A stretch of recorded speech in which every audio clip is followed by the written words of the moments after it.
पाकिस्तान जिंदाबाद, पाकिस्तान जिंदाबाद, पाक फौज जिंदाबाद। इसलिए निकले हुए हैं कि ये अगवानी जो है 45 साल से हमारे मुल्क में खा पी कर इधर से अब जब इनको हमने कहा है कि आप जाए, ये जाकर उधर ये हालात इन लोगों ने शुरू किए हुए हैं। ये जाकर इंडिया में बैठकर हमें उधर से वो करते हैं। तो अल्हम्दुलिल्लाह पाक फौज के साथ पूरा पाकिस्तान है, अल्हम्दुलिल्लाह पूरी अवाम है पाक फौज के साथ। और इंशाअल्लाह कोई भी हमारे साथ हमारा दुश्मन होगा, जिधर भी होगा, हम उसको निकाल कर इंशाअल्लाह वो करेंगे।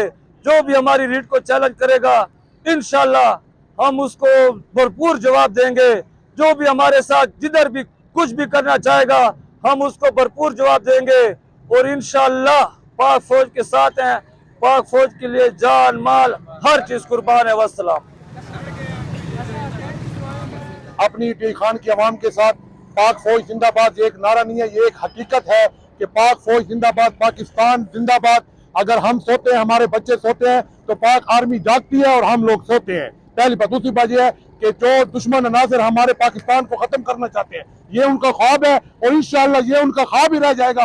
पाक फौज जिंदाबाद, पाकिस्तान जिंदाबाद, पाकिस्तान।